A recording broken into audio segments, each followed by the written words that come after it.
Hello दोस्तों, स्वागत है आप सभी का टापाल वीडियो पर। आज मैं जीव विज्ञान के 20 महत्वपूर्ण क्वेश्चन आप लोगों के लिए लेकर आया हूं, जो लगभग सभी एग्जाम में पूछे जाते हैं। तो वीडियो को लास्ट तक जरूर देखिएगा। पहला प्रश्न, कौन सा हार्मोन लड़ो उड़ो हार्मोन कहलाता है? ए इंसुलिन, बी एड्रीनेलिन, सी एस्ट्रोजन, डी ऑक्सीटोसिन। तो इसका सही आंसर हो जाएगा एड्रीनेलिन। एड्रीनेलिन हार्मोन लड़ो उड़ो हार्मोन कहलाता है। प्रश्न दो, दिल का दौरा किस कारण होता है? ए हृदय पर जीवाणु का हमला, बी अज्ञात कारणों से हृदय के कार्य में बाधा आना, सी हृदय गति का रुक जाना, डी हृदय में रक्त की आपूर्ति में कमी। तो इसका सही आंसर हो जाएगा हृदय में रक्त की आपूर्ति में कमी। प्रश्न नंबर 3 मिस हो गया, गलती से 4 हो गया है। अरक्तता यानी एनीमिया किसकी कमी से होता है? A haemoglobin, B vitamin C, C vitamin D, D iodine. तो एनीमिया यानी अरक्तता हीमोग्लोबिन की कमी से होता है। विटामिन, कभी कभी क्वेश्चन पूछता है विटामिन सी की कमी से क्या होता है, डी की कमी से क्या होता है, आयोडीन की कमी से क्या होता है। तो विटामिन सी की कमी से स्कर्वी होता है, विटामिन डी की कमी से रिकेटस होता है, आयोडीन की कमी से क्या होता है ये आप कमेंट बॉक्स में कर कर बताइए। और कभी कभी क्वेश्चन पूछता है कि विटामिन ए का रासायनिक नाम, बी 1 का रासायनिक नाम, B 2, B 3, B 5, B 6, B 7, B 9, B 12, C D E के, इन सब का जो रासायनिक नाम आपको देखना है तो हमारे चैनल के साथ वीडियो में आप जाकर देख सकते हैं। तो अरक्तता यानी अरक्तता किसकी कमी से होता है? तो अरक्तता हीमोग्लोबिन की कमी से होता है। अगला क्वेश्चन, प्रश्न नंबर 5, ईसीजी किसकी गतिविधि को दर्शाता है? ईसीजी का पूरा नाम इलेक्ट्रोकार्डियोग्राम होता है। ए वृक्क, बी मस्तिष्क, सी हृदय, डी फुफ्फुस। तो ईसीजी हृदय की गतिविधि को दर्शाता है। अगला क्वेश्चन, प्रश्न नंबर 6, पेसमेकर का संबंध किससे है? ए गुर्दा, बी फेफड़ा, सी दिमाग, डी हृदय। तो पेसमेकर का संबंध हृदय से है। कभी जब हमारा हार्ट धड़कना बंद कर देता है तो एक आर्टिफिशियल मशीन लगाया जाता है जिसे हम पेसमेकर कहते हैं। तो पेसमेकर का संबंध हृदय से होता है। अगला क्वेश्चन, प्रश्न नंबर 7, सबसे पहले कोशिका यानी मृत कोशिका की खोज किसने करी? ए ल्यूवेनहॉक, बी रॉबर्ट हुक, सी स्लाइडेन, डी स्वान। तो इसका सही आंसर हो जाएगा सबसे पहले मृत कोशिका की खोज रॉबर्ट हुक ने करी 1665 ईस्वी में। कभी क्वेश्चन पूछ ले कि जीवित कोशिका की खोज किसने की? तो जीवित कोशिका की खोज ल्यूवेनहॉक, इनका पूरा नाम एंटोनी वान ल्यूवेनहॉक है। तो जीवित कोशिका की खोज एंटोनी वान ल्यूवेनहॉक ने 1674 ईस्वी में की। अगला क्वेश्चन, प्रश्न नंबर 8, राइबोसोम की खोज किसने की? ए Robert brown, B simper, C George palette, D Hückel. तो इसका सही आंसर हो जाएगा जॉर्ज पैलेट। जॉर्ज पैलेट ने राइबोसोम की खोज करी। अगला क्वेश्चन, प्रश्न नंबर 9, मानव की पाचन नली लगभग कितनी फीट होती है? ए 22, बी 32, सी 18, डी 14।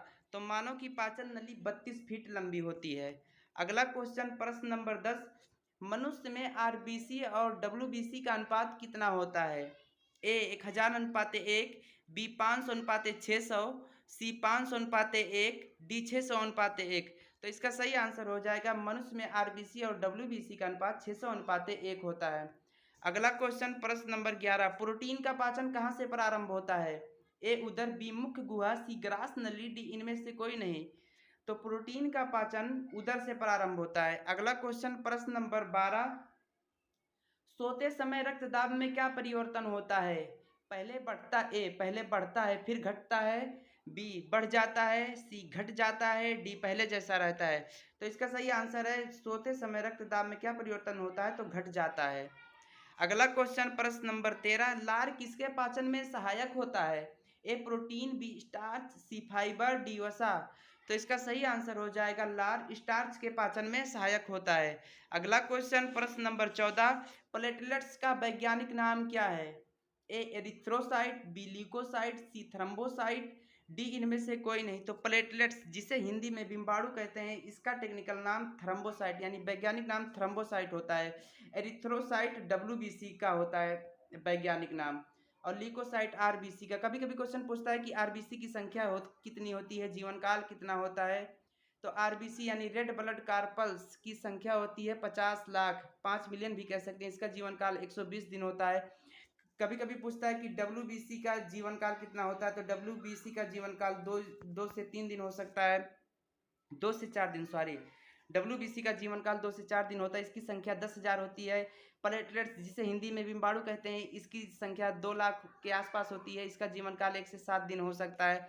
अगला क्वेश्चन देखते हैं, प्रश्न नंबर 15, मानव शरीर में रक्त किसकी उपस्थिति के कारण नहीं जमता है?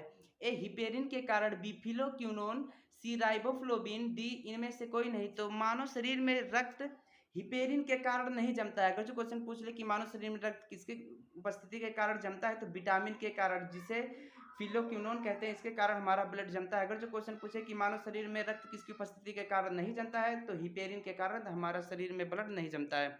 अगला क्वेश्चन प्रश्न नंबर 16, कि शरीर के किस अंग में रक्त नहीं पाया जाता है? ए मस्तिष्क, बी आंत, सी कार्निया, डी इनमें से कोई नहीं। तो इसका सही आंसर हो जाएगा कि कार्निया। कार्निया शरीर के किस अंग में रक्त नहीं पाया जाता? तो कार्निया। कार्निया आंख का भाग है, अंग है या भाग, जो भी कह सकते हैं।